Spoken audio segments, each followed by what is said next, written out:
सत्संग जी, प्रेम से कहना धन्यकार जी। संतों महापुरुषों, गुरु की बड़ी कृपा है, रहमत है इनकी कि इन्होंने हमें ये सुंदर सा ज्ञान दे करके हमारे जीवन को नवाजा। क्योंकि ज्ञान एक ऐसी शक्ति है जो हमें इस परमात्मा के साथ जोड़ती है। ज्ञान का मतलब है किसी चीज़ की जानकारी करना, कि इस परमात्मा की जानकारी की, इसके साथ हमारा रिश्ता जुड़ा तो सद्गुरु ने जोड़ा। सद्गुरु ने हमें जानकारी दी कि ये परमात्मा ब्रह्म, ये निराकार, यही ईश्वर है, ये सारे जगत का कर्ता है। सत्संगत बैठे थे हम, दो बहनें बात कर रहे थे कि कैसा परमात्मा ये कलाकार है। एक माँ की कोख में किस तरह से एक बच्चे की स्थापना करता है, हाथ, नाक, कान, मुंह, किस तरह से सब कुछ बना देता है। और कहते हैं ना ईंट है ना पत्थर है, फिर भी ये एक मकान रूपी जो शरीर है ये बन के तैयार हो जाता है। किस तरह से हमारी हड्डियाँ, एक एक हड्डी इतनी मजबूत, तो ये कहाँ से आया, किसने किया? तो यही परमात्मा है, यही करने वाला है। इसका ये सबसे बड़ा चमत्कार है जो एक माँ की कोख में एक बच्चे की स्थापना कर देता है और वो संसार में आता है। लेकिन जब वही बच्चा बड़ा होता है तो अहंकार में आकर के वो भूल जाता है कि जो मुझे बनाने वाला मेरा मालिक है वो कोई और है, मैं स्वयं नहीं बना। जब मैं स्वयं नहीं बना तो मेरा क्या अस्तित्व है? लेकिन वो अभिमान में आके ये भूल जाता है। वो फिर सोचता है कि मैं ही हूँ जो कुछ हूँ, मैं ही बुद्धि वाला हूँ, मैं ही ताकत वाला हूँ, मैं पैसे वाला हूँ, मैं शोहरत वाला हूँ। उसमें अनेकों प्रकार के अभिमान आ जाते हैं। लेकिन जब सद्गुरु की शरण में आता है तब सद्गुरु समझाते हैं कि तू एक पानी का बुलबुला है। पानी का बुलबुला यस मानस की जात। कहते हैं कि मनुष्य की जो जात है एक पानी का बुलबुला है। जैसे बारिश होती है, पानी में बुलबुला बनता है, वो फूट जाता है। ठीक इसी प्रकार से इंसान संसार में जन्म लेता है और फिर ये चला जाता है, उसका अस्तित्व भी खत्म हो जाता है। एक दो पीढ़ियों तक हमको याद रखते हैं कि कोई हमारा बाबा था या कोई दादा था, कोई परदादा था, लेकिन उससे आगे कोई याद नहीं रखता, भूल जाते हैं। तो संतों महापुरुषों, लेकिन संत होते हैं, संतों को सदा सदा याद किया जाता है। हम प्रहलाद भगत को देखें, उन्होंने सतयुग में भक्ति की, सतयुग में इस परमात्मा को प्राप्त किया और आज कलयुग में भी उनका नाम ऐसे लिया जाता है जैसे आज की ही बात है। तो क्यों? क्योंकि वो इस ब्रह्म प्रभु परमात्मा से जुड़े। उन्होंने इस चीज़ को जाना कि मैं संसार में क्यों आया हूँ, परमात्मा ने मुझे क्यों बनाया है। मेरा आने का मकसद क्या है, उसे ये बात समझ में आ गई। तो उसने इस परमात्मा के साथ रिश्ता जोड़ के इसकी भक्ति की। तो आज हम भी हैं, संसार में आए हैं, तो आज सद्गुरु की कृपा से हम इस परमात्मा से जुड़े हैं, तो इसकी भक्ति कर रहे हैं। तो संतों महापुरुषों, ये भक्ति अपने आप नहीं होती। भक्ति एक राज है, और ये राज सद्गुरु के पास है। कहते हैं कि आप गुप्त हो, आप प्रगट, आप लगाया ताला है, ले ताली जो ताला खोले, बिरला किस्मत वाला है। कहते हैं ये गुप्त भी है और ये प्रगट भी है। गुप्त ये हमारे अंदर है, और प्रगट ये हमारे चारों तरफ है। लेकिन जब हम सद्गुरु के शरण में जाते हैं, तब सद्गुरु हमें दिखाते हैं कि ये परमात्मा, ये ब्रह्म, ये निराकार, ये ईश्वर है। और जब हमको समझ में आता है, तो जब हमें समझ में आ जाता है, तो फिर हम इसकी भक्ति करते हैं। भक्ति कोई हम इसलिए नहीं करते कि हमें संसार के सुख मिले, या धन मिले, या दौलत मिले। नहीं, हम भक्ति करते हैं तो सिर्फ और सिर्फ अपनी आत्मा का कल्याण करने के लिए। ये शरीर है महापुरुषों, आज इसमें ताकत है, तो ये भक्ति कर सकता है, सत्संग कर सकता है। अन्यथा तो दुख जब आता है ना, तब तो परमात्मा की भी याद नहीं रहती, तब ध्यान नहीं रहता। दासी की तबीयत खराब हुई तो महापुरुष कहते हैं, इस परमात्मा को याद करो, गुरु को याद करो। तो संतों महापुरुषों, दुख में ये भी याद नहीं आता। इसलिए कहते हैं, रहते समय जितनी हो सके हम इसकी भक्ति कर लें, क्योंकि आने वाले समय में धीरे धीरे हमारा ये तन है निर्मल होता चला जाएगा। कहीं पैर काम नहीं करेंगे, कहीं आंखें काम नहीं करेंगी, कहीं कान काम नहीं करेंगे, कहीं हाथ काम नहीं करेंगे। तो ये फिर धीरे धीरे करके जर्जर होता चला जाएगा। इसीलिए तो कहते हैं, बुढ़ापे में क्या भक्ति कोई कर सकता है। कहते हैं कि हमसे बिस्तर नहीं उठते और हम बिस्तर से नहीं उठते।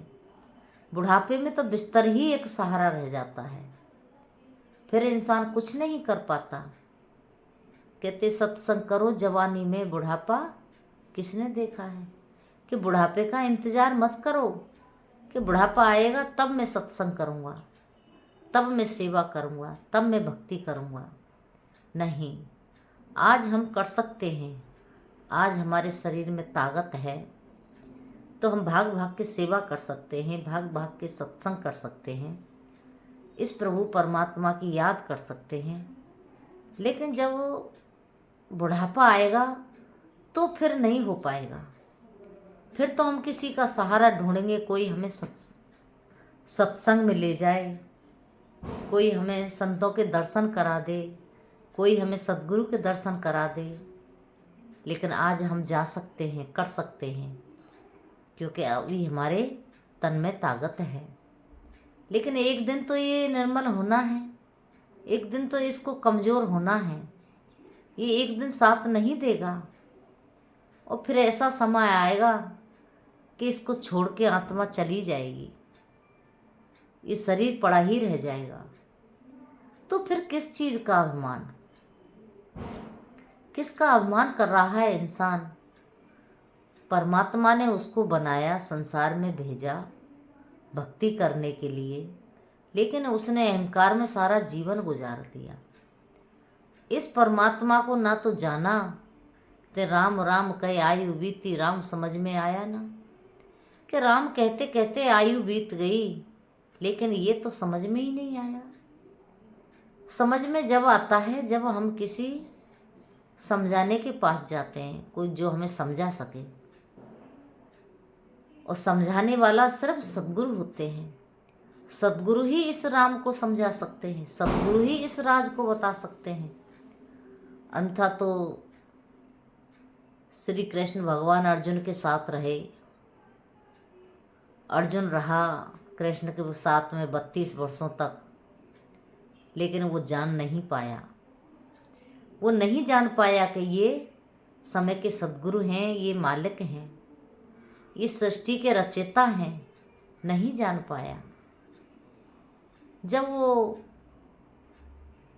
युद्ध के मैदान में अपने हथियार गिराता है, अपने कर्म क्षेत्र से भागता है, तब उसको समझाते हैं कि तेरा जो कर्म क्षेत्र है वो कर्म कर, बाकी तो सब कुछ करने वाला मैं हूँ। सृष्टि की रचना भी मैं करता हूँ और सृष्टि को विनाश भी मैं ही करता हूँ। और दिखाया कि ये तो सब पहले से ही मरे हुए हैं। साथ संगत जी, जो परमात्मा को नहीं जानता वो मरा हुआ ही है, वो जिंदा हुआ ही नहीं। कहते हैं एक जन्म के माता पिता हैं, एक जन्म के दाता। कि सद्गुरु जन्म दूसरा देते हैं हमको।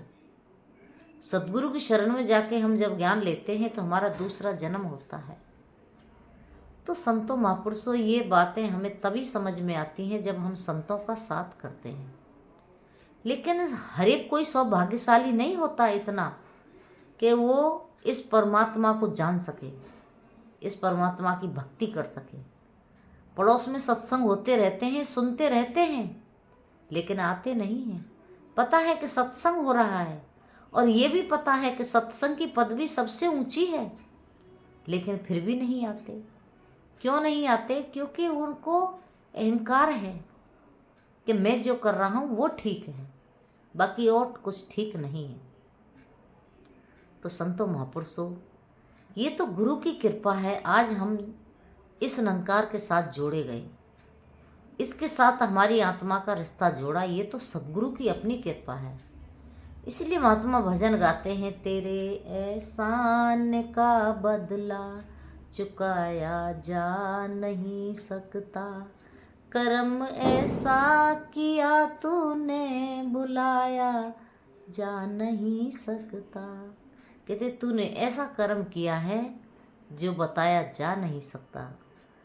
सद्गुरु ने वो एहसान किया है हमारे ऊपर। संतों महापुरुषों, हमारी आत्मा का रिश्ता इस ब्रह्म के साथ जोड़ा, अन्यथा तो हमारा भी जीवन अंधेरे में ही चला जाता। कहते हैं उठ जाग मुसाफिर भोर वही, अब रैन कहाँ सो सोवत है सो खोवत है, और जागत है सो पावत है। कहते हैं अब उठो, इंसान का जन्म मिल चुका है तुझे, अब जाग जा। अब सवेरा हो चुका है, अब रात नहीं है। रात तो तब थी जब तू 84 लाख योनि में पड़ा था, सो रहा था, लेकिन अब तुझे मनुष्य का जन्म मिल चुका है, अब तू जाग जा। अब तू इस ब्रह्म को जान ले, इस परमात्मा को जान ले, और अभी भी सोता रह गया तो फिर तेरी बात नहीं बनेगी, फिर तेरे जीवन का कल्याण नहीं होगा, तेरी आत्मा की मुक्ति नहीं होगी। आत्मा की मुक्ति तभी होगी जब तू इस ब्रह्म प्रभु परमात्मा के साथ अपना रिश्ता जोड़ लेगा, इसको अपना बना लेगा। महात्मा कैलाश भगत जी कहते थे कि इसको अपना बना लो, इसके साथ कोई रिश्ता बना लो, कुछ भी बना लो, भाई बना लो, पिता बना लो, मालिक बना लो, अपना राजा बना लो, कुछ भी बना लो, लेकिन इसे अपना बना लो। तो संतों महापुरुषों, ये हमारे मालिक हैं और हम इनके दास हैं। ये हमारी सरकार है, यही करने वाले हैं, यही धरने वाले हैं, यही हमारे जीवन को इस भवसागर से पार लगाने वाले हैं। कहते भवसागर क्या है? भवसागर यही है कि मैं 5 विकारों में इस तरह फंसा हुआ हूँ कि ये मुझे घेरे पड़े हैं, निकलने नहीं देते। लेकिन जब गुरु की कृपा होती है तब इंसान या आत्मा इसमें से निकल पाती है। कहते हैं जड़ चेतन की गांठ पड़ गई है और आत्मा नीचे दबी हुई है और मन ऊपर है। लेकिन जब आत्मा ज्ञान ले लेती है तो फिर आत्मा ऊपर हो जाती है और मन को नीचे दबा लेती है। कि अब तेरी नहीं चलेगी, अब मेरी चलेगी, मैं जो कहूँगी अब वो करेगा। तो जब ज्ञान होता है तब ये आत्मा जागृत होती है, तब अपने प्रभु परमात्मा की तरफ इसका ध्यान लगता है। तो संतों महापुरुषों, हमने सद्गुरु के साथ भक्ति करनी है, सब ने समागम में जाना है, समागम में जाके सद्गुरु के दर्शन करने हैं, आशीर्वाद लेना है, संतों के दर्शन करने हैं। अनेकों जगह से ऐसे ऐसे संत आते हैं, ऋषि आते हैं, जिनके दर्शन मात्र से ही हमारे जीवन का कल्याण हो जाता है। तो दातार कृपा करे, रहमत करे कि हम सभी समागम में जा कर के, अभी